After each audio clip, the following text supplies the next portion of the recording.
un été à Roquebrune-Cap-Martin, dans une très belle baie, la Riviera, entre Menton et Monaco, deux jeunes gens entrent par effraction dans une villa, qui est la villa E1027, qui est une villa qui a été construite par Eileen Gray, une designer irlandaise dans les années 27.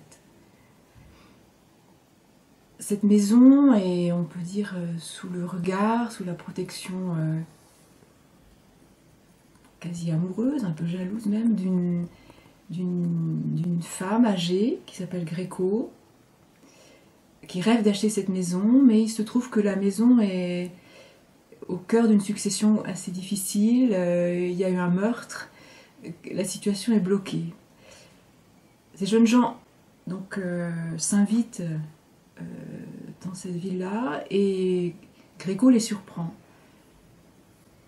Alors c'est l'histoire de leur rencontre, d'abord un peu difficile, ils s'opposent et puis ils s'apprivoisent petit à petit. Alors c'est la rencontre de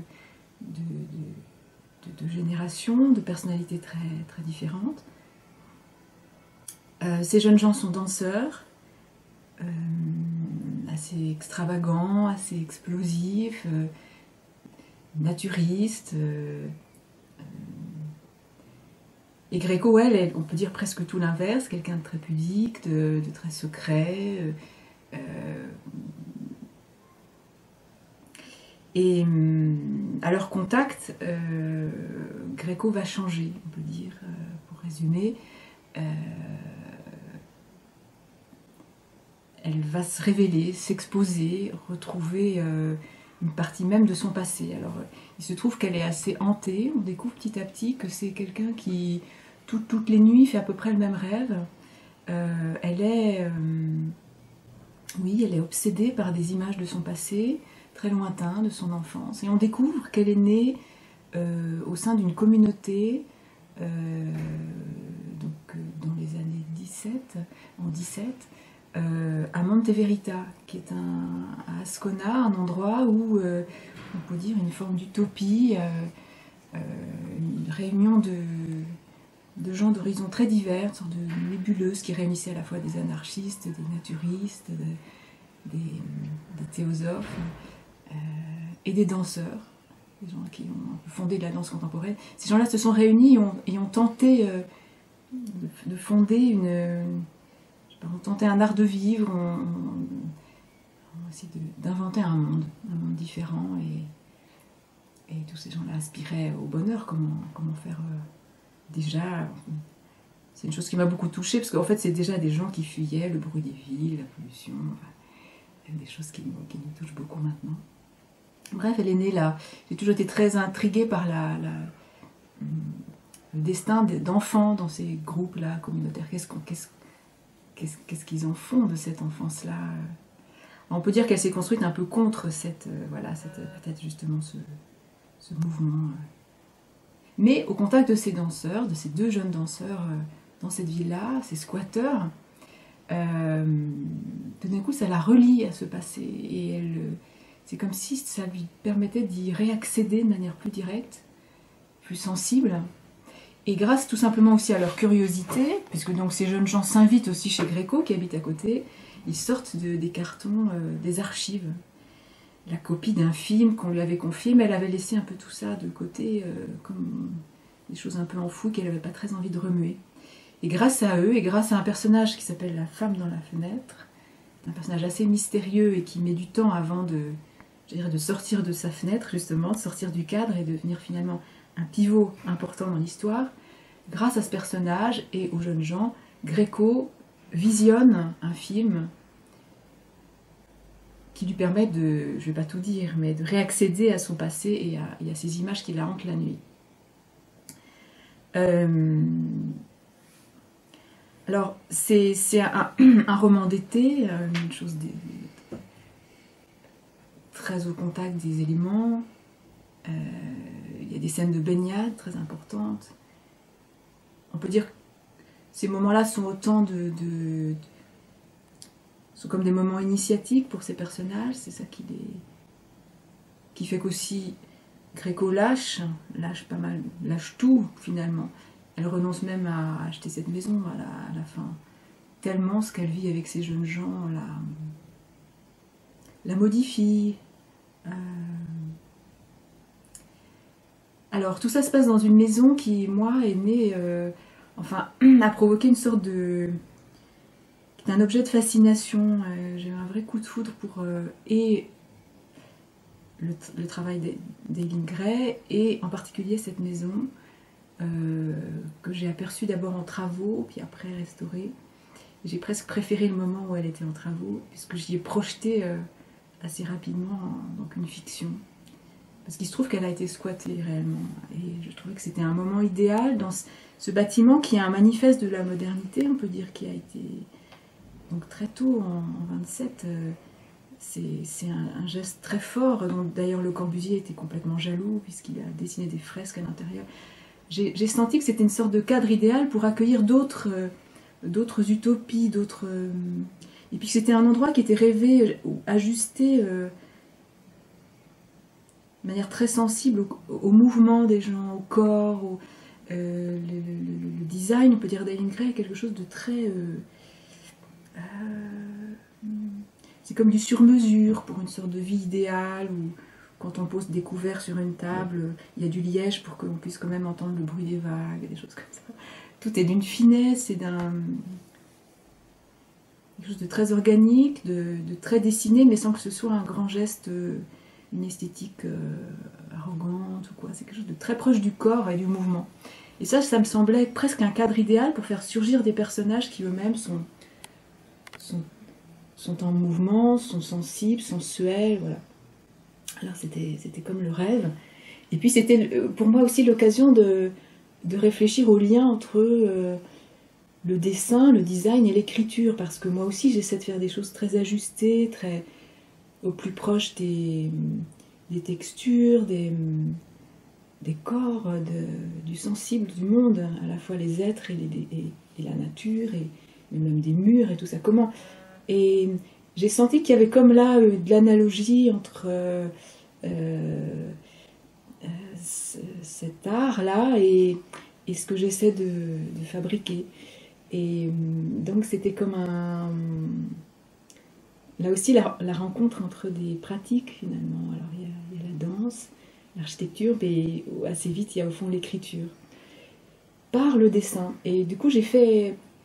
Gréco à plusieurs moments dessine, donc elle est designer, on peut dire, à la retraite, mais quelque chose du cœur de sa pratique continue à travers le dessin. Et par le dessin, elle essaie même d'accéder à quelque chose de très intérieur qui est son cerveau. Il y a une scène comme ça où elle dessine, elle essaie de dessiner comme un palais de la mémoire, une espèce de circulation dans son cerveau, c'est-à-dire aussi son passé, sa vie, etc. Comme si cet été un peu miraculeux lui permettait de retrouver un geste assez simple pour accéder à qui elle est ou ce qui la constitue. Et je sais que c'est une scène importante pour moi dans ce texte, aussi parce que j'avais le souvenir de ces arts de la mémoire qui sont donc une pratique ancienne où on circulait dans le souvenir d'un discours comme dans un palais. Je trouvais beau qu'on puisse circuler dans sa propre vie comme dans une espèce d'architecture un peu ahurissante avec des salles qui communiquent et tout ça. Et je crois que cette ville-là, elle est aussi un lieu de la mémoire comme ça, où ces différents personnages communient et circulent librement et s'aiment d'une certaine manière, puisqu'au fond, c'est une sorte d'histoire d'amour un peu étrange, avec... deux jeunes gens, un garçon et une fille, qui eux-mêmes s'embarrassent pas trop des histoires de genre, tout ça. Ils sont assez... Bon, il y a une forme de modernité un peu queer aussi chez eux, comme ça. Puis alors comme elle, ça la bouscule beaucoup, tout ça. Mais c'est comme si c'était irrésistible, c'est comme s'ils craquaient un peu tous, tombent un peu amoureux. Mais c'est comme voilà, une parenthèse, un moment. On ne sait pas trop ce qu'il advient. Là, je parle pas de la fin, mais elle est... À la fois, ça quelque chose les relie, les scelle leur amour, et en même temps, on ne sait pas trop. J'ai cultivé le mystère beaucoup, parce que d'abord c'est un lieu, cette villa est très mystérieuse, on ne sait pas grand-chose. Eileen Gray était quelqu'un d'assez énigmatique, pour pas dire même un peu ésotérique, comme différentes lectures. Je trouvais ça très romanesque comme endroit, comme projet. Ça me convenait bien. On puisse pas mettre à plat ce projet, cette pensée, déjà d'un point de vue esthétique, philosophique. Et, j'ai eu envie de donner la parole plutôt au charme que ces personnages exercent les uns sur les autres, plutôt qu'une histoire psychologique détaillée. Donc on est nous-mêmes, j'espère, comme sous le charme de personnages assez mystérieux qui résistent beaucoup au résumé, comme ça, voilà. Et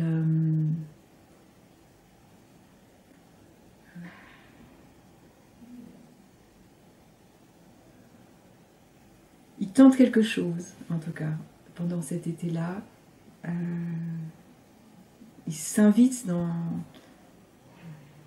je veux dire, dans leur danse, puisque ces danseurs, voilà,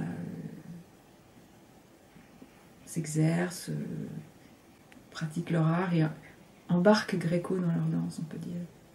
C'est l'époque de la danse de Matisse aussi, je pense. C'est aussi ces années 20. J'ai l'impression d'avoir été comme sous influence aussi d'une époque qui me semble avoir des moments de retour comme ça dans, je sais pas comment dire, mais moi-même j'ai été très marquée par des rencontres avec des gens de la danse contemporaine et je pense qu'il y a un hommage direct à ces rencontres et combien moi ça m'a apporté et combien cette génération-là actuelle, elle volontiers elle va se relier à des choses de cette époque. Comme si c'était un art qui avait vu une sorte de... Oui, une sorte d'avant-garde, enfin de modernité. Voilà. En tout cas, il y a eu des tentatives esthétiques et plus que ça, des formes de vie qui se sont tentées à cette époque-là, qui me semblent presque plus puissantes en tout cas que les années 70, parce que c'est des pré-beatniks, ces gens de Monteverita. J'étais très touchée par ça, j'ai l'impression que c'est comme les prémices de choses qui après ont eu lieu, mais sur un mode tellement touchant, tellement dépouillé, tellement... vraiment les photos, les silhouettes de ces hommes et de ces femmes qui faisaient eux-mêmes leurs vêtements, qui cherchaient une autre vie en pleine nature. Ça m'a extrêmement touchée. Je crois que je me suis laissée faire aussi par juste des rencontres avec moi-même des archives voilà, de ces gens-là. Et puis j'ai laissé venir comme ça des connexions entre différents moments dans l'histoire de l'art. Et puis des personnages ont surgi.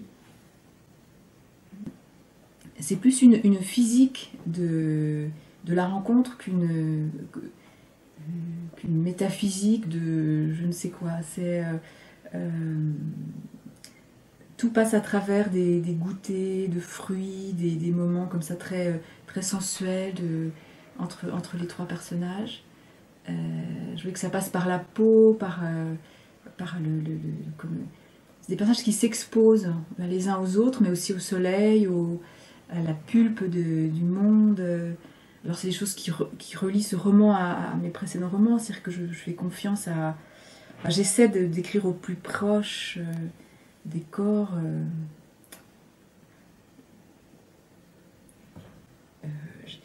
Il n'y a pas de démonstration de quoi que ce soit, je mets des choses en présence dans des contextes particuliers, puis je donne à voir ce qui se passe, comment ça réagit,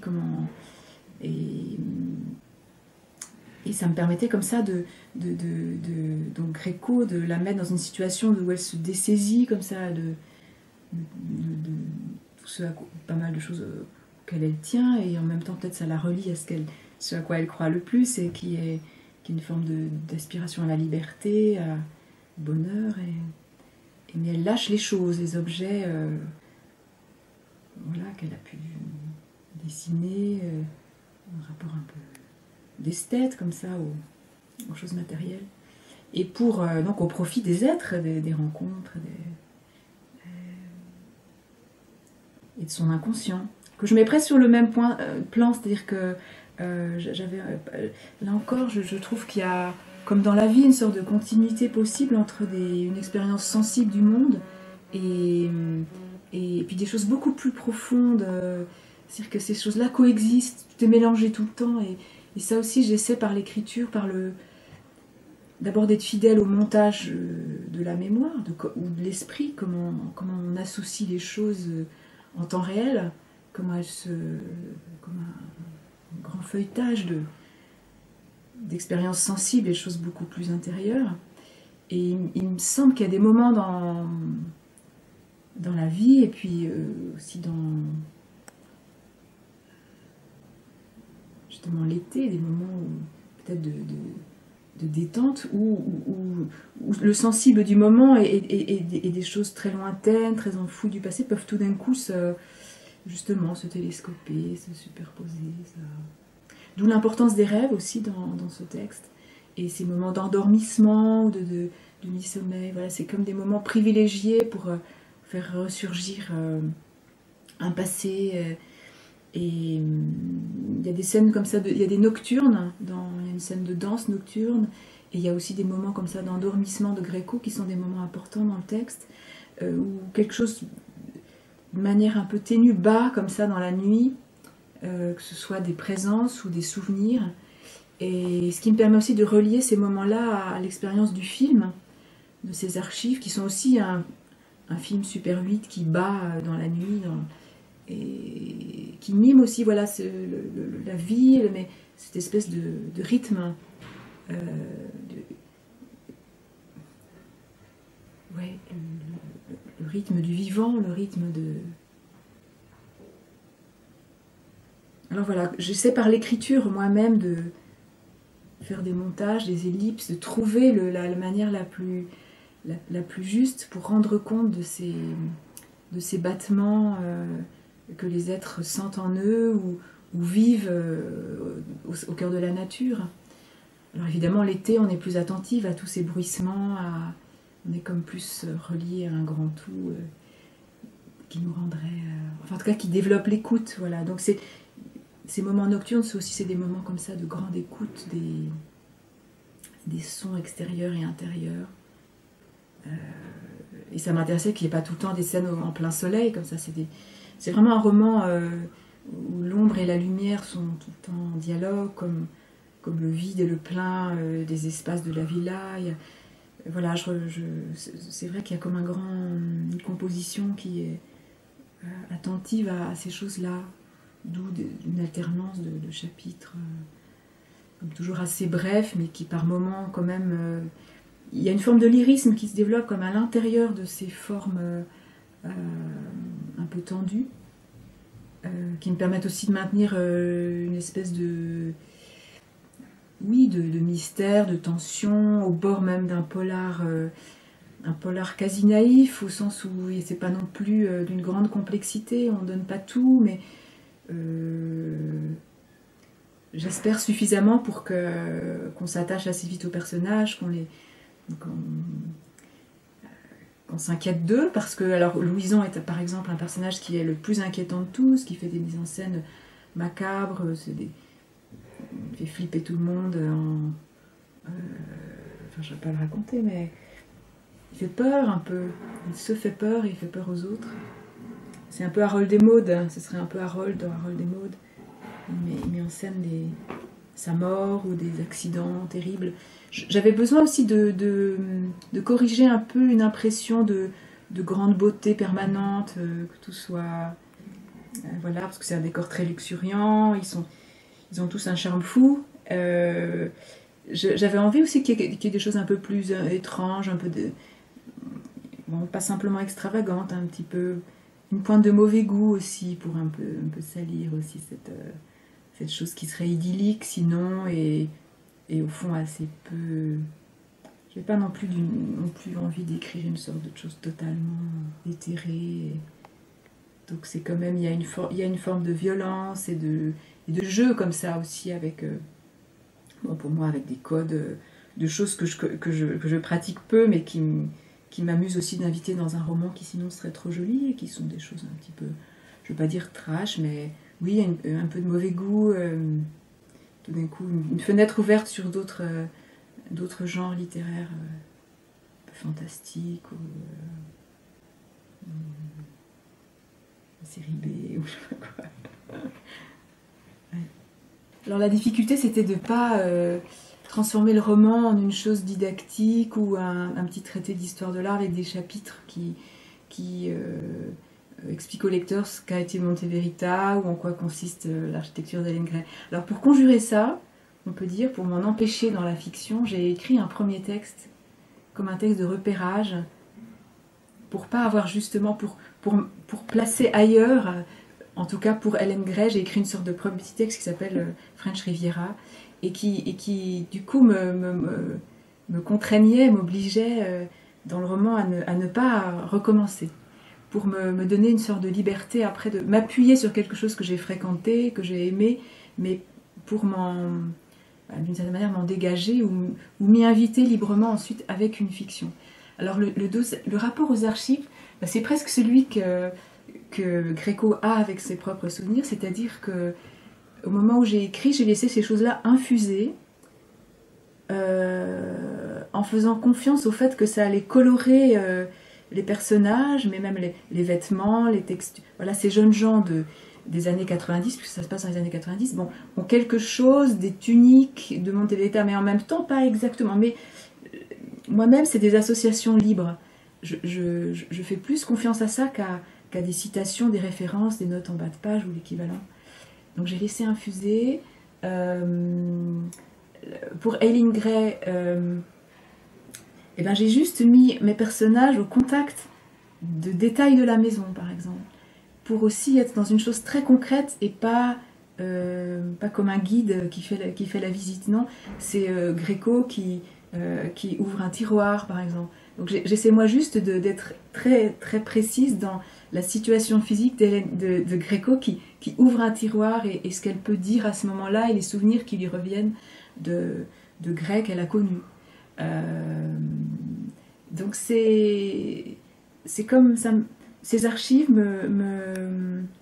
sont des. Je les laisse travailler à l'intérieur du texte et presque je mets les personnages en présence de ces réalités-là, historiques, mais à travers des objets, des espaces. Pour Monteverita, donc c'est à travers ce film des scènes de danse que moi-même j'ai pu voir, par exemple en photo. Donc j'ai animé dans le roman, pour mes personnages, c'est des drôles de voyages comme ça, des images que j'ai vues fixes par exemple, mais dont je peux imaginer la bande-son et le mouvement d'une certaine manière. Donc c'est... j'ai surtout essayé d'être très libre avec ces souvenirs, ces archives, parce qu'il ne s'agit pas de faire l'histoire de l'art ou quoi, mais c'est comme des motifs, des situations dans lesquelles je place mes personnages, et moi-même je me mets au service de ce que je peux imaginer que ça donne en fait. C'est comme des petits dispositifs, je place mes personnages au contact de ça, et moi-même je les écoute, je les regarde, de tout mon cœur, j'essaie de comprendre ce qui peut se passer à ce moment-là. En fait, j'ai fait de la mise en scène autrefois, je pense qu'il reste quelque chose de ça, de créer des situations et de voir ce que ça donne. Et c'est une forme d'improvisation après, au sens où je les laisse, ça paraît complètement factice, mais c'est vrai, je me mets moi-même au service du petit monde que je crée comme ça, en plaçant des références réelles et des personnages de fiction. Je me mets à l'écoute de ces nouvelles réalités que j'invente et plutôt que l'inverse. En tout cas, c'est un double mouvement de créer quelque chose avec du réel et de la fiction et de moi me mettre à l'écoute de ce qui se passe à ce moment-là, ce qui peut se passer comme des choses à l'état, des choses en puissance, mais hop, je les laisse vivre et puis j'observe. Donc il y a une forme presque de passivité à un moment ou d'observation pure, comme Gréco quand elle rentre dans la maison, puis elle a des tas de souvenirs là, mais il ne reste plus que des traces, des tableaux qu'on a enlevés. Alors moi c'est pareil, je me mets en présence de choses et je les regarde intensément. Et pourtant, je les ai un peu créés, mais pas totalement. En tout cas, l'écriture commence dans ce moment où je me mets au service d'un monde semi-imaginaire.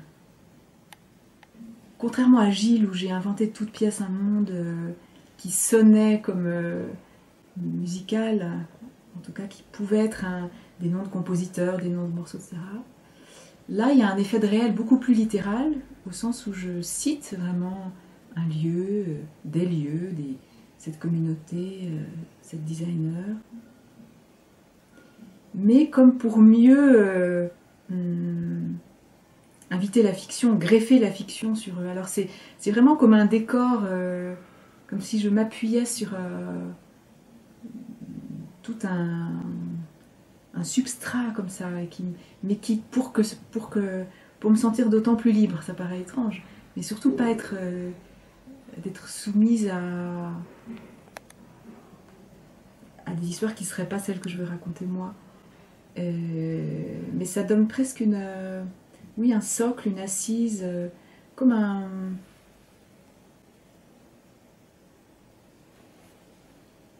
comme au cinéma, on choisirait un décor en pleine nature, pour que la fiction puisse tirer une force sensible d'un substrat réel. Il y a quelque chose comme ça. Et aussi parce que mes références sont quand même, alors Monteverita ou Gray, elles-mêmes suffisamment mystérieuses et au fond distantes pour que ça me fasse rêver. C'est-à-dire qu'à la fois j'ai des documents, mais qui sont plus quelque chose qui invite à la rêverie, au fantasme, qu'à une restitution exhaustive. Parce qu'au fond, on a des photos, mais c'est quand même, on ne sait pas trop le quotidien de cette communauté. Gray, elle a enfoui plein de... maquillé, je ne sais pas comment dire, détruit des archives, on sait très peu de choses. Je m'appuie sur des choses réelles, mais elles-mêmes suffisamment mystérieuses et surtout inspirantes, moi qui m'ont fait rêver. Et quand je choisis un sujet ou des références, je passe justement du temps avec, je vais voir les lieux, je les laisse faire pour voir si, d'abord, je ne vais pas m'ennuyer, s'il y a suffisamment de mystère. Donc je prends les choses comme ça, je ne prends pas une référence pour tout ce qu'elle peut m'apprendre, mais aussi pour tout ce qu'elle ne dit pas. C'est-à-dire, est-ce qu'une chose a suffisamment de mystère pour m'autoriser, rendre possible un geste d'invention? Donc je teste comme ça des choses pendant 1 an ou 2 pour être sûre que je ne vais pas m'ennuyer avec, c'est-à-dire parce que la part secrète de cette réalité est suffisamment grande pour que je puisse la compléter finalement, compléter l'image, l'imaginer, la rêver. Et la part de rêve est vraiment essentielle. Et j'espère aussi que je m'arrête quand j'écris, donc il y a ma part de rêve à moi, mais que j'essaie de m'arrêter aussi pour que la part de rêve du lecteur arrive. C'est-à-dire que les silhouettes sont pas complètes, les décors sont pas totalement... Le dessin n'est pas fini, ou en tout cas, j'espère j'arrête les choses au moment où le lecteur s'en empare. Et je fais confiance à son imaginaire à lui. Donc c'est une succession comme ça de passages de relais entre une réalité historique, puis ma fiction, puis la réalité du livre, puis votre fiction à vous, lecteur. Et c'est là cette sorte de retenue, c'est un jeu aussi de séduction hein, entre la source et l'expérience. Comme un appel d'air, quelque chose qui donne envie soi-même d'y aller, que ça devienne notre réalité, la mienne, la vôtre, probablement différente, mais avec comme ça une confiance dans l'inspiration qu'on peut susciter chez l'autre, même du frisson, plus que l'inspiration, l'émotion qu'on a à rencontrer quelque chose.